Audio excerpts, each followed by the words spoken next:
Hello, welcome. I'm your host, Elizibar. This is going to be a look at Dark Knight's Death Metal number 5. And, oh, I know some people are kind of like, this event is stupid, or they don't like this event because the changes making to characters or whatever, but man, I am eating this up with a spoon, alright? I turned my brain off. I said, brain, stop thinking too hard. My brain went, no! So I just flipped the switch there, and I'm like, brain, I have triumphed. And I just got in, and I bought in, and I am on board with the stupidity because this whole event is just full of crazy ideas. I mean, just look at the cover. This is you got Superboy Prime, Lobo, and like Wonder Woman with like magical object right there, and a super reflective, heavy duty cover. It's good stuff. And I'm trying to think of like where to start, and I guess we'll start here, like right at the intro of the book.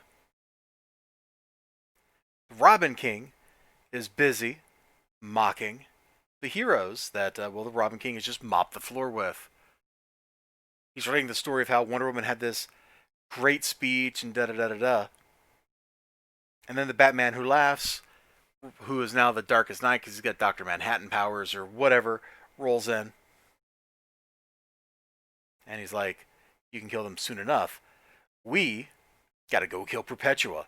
Now, you might remember there was like another issue of something somewhere. See, I can't even keep all this straight because you're jumping around from like one series to another series to a one shot to another series to another series.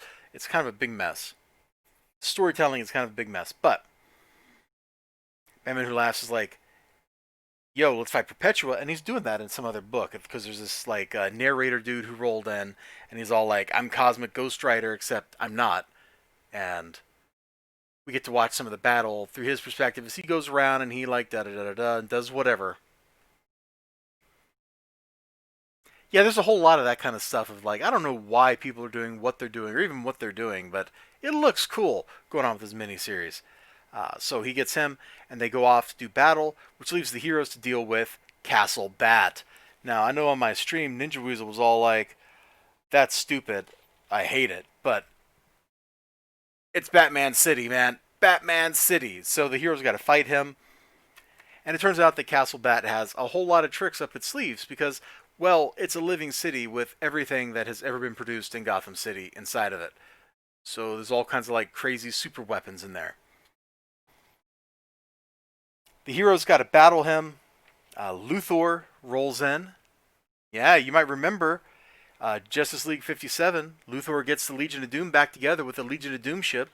So they roll in, save the heroes, and then there's a lot of struggling, a lot of fighting going on here between Perpetua and the Darkest Knight. They're definitely taunting each other. They're getting ready to have a big throwdown, and they have a throwdown. It's good stuff. And then Luthor, we're going to go to the midpoint, and we're going to stop right here. All right. So Luthor kind of talks Wonder Woman into his plan. So previously, all the plans have been big, right?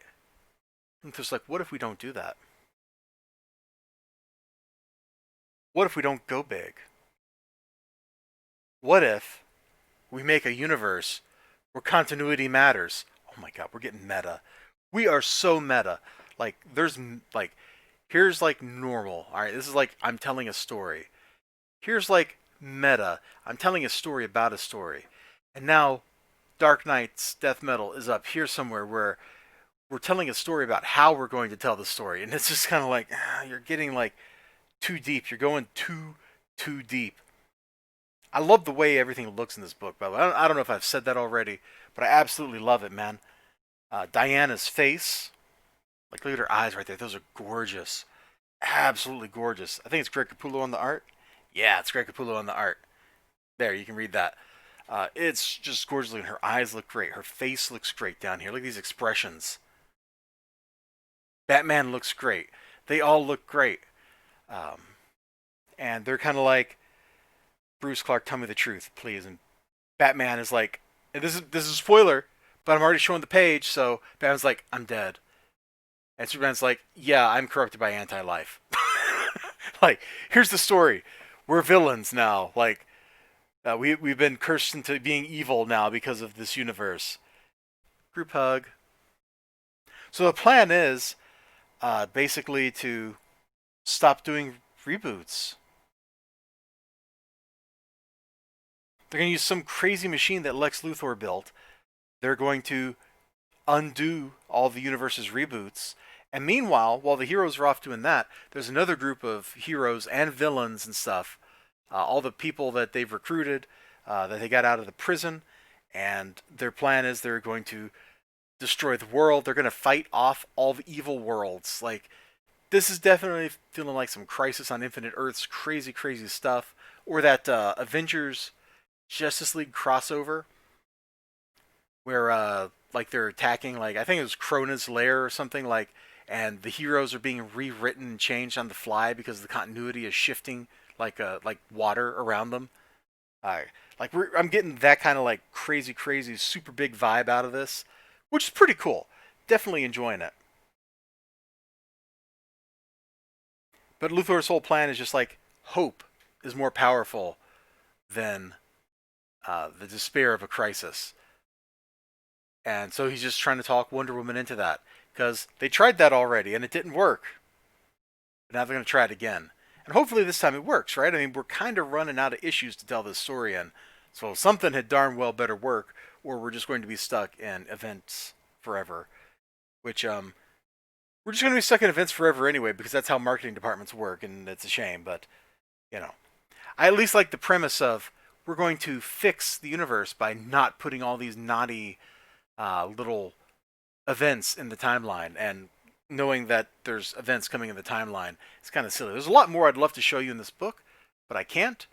We would definitely be showing too much for review purposes. The art's great.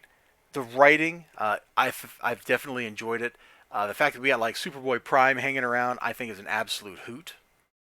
The stuff towards the end promises to be absolutely fantastic. Maybe I can show a little bit of that.